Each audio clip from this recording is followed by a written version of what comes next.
So, how much should you talk to other people about your problems?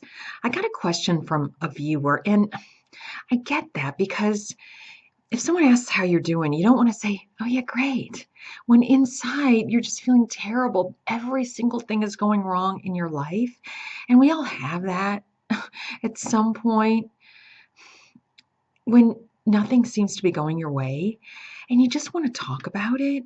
And you feel like if you say, "Oh, yeah, it's all wonderful. I'm just having a great time in life right now," people are going to look at you like, great, but they're not going to know the real you, the ups and downs. And do you really want to lie? I mean, if these people are your friends, do you want to say everything is just rosy when it's really not? So, this is the way I would tackle it. I would tell them, yeah, here's what's going on. Oh, it's so great right now. Here's what's going on.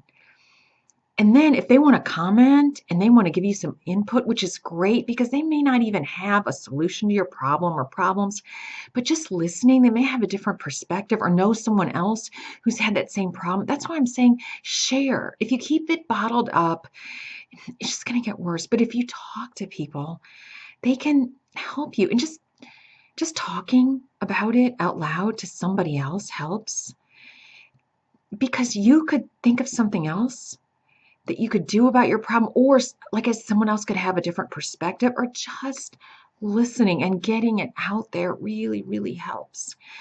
But the problem arises when you go on and on and on. You don't want to do that. So you want to tell them what's going on in your life, let them talk to you about it. And then you ask them, okay, so how's so and so?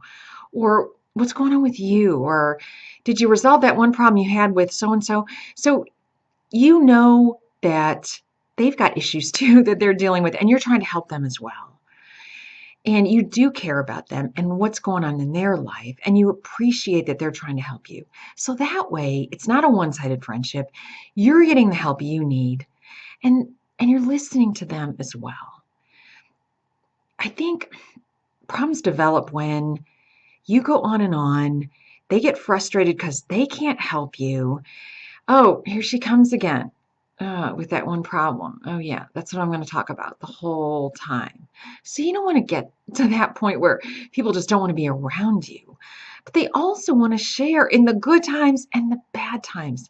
That's what friendship is about. So don't be afraid to say what's on your mind, what's wrong, even if it's several things, it's okay. And if you want to cry on somebody's shoulder, why do we have friends to begin with if we can't do that? Is my point. It just can't be over and over again. And not to say that every time you see them, you can't bring it up.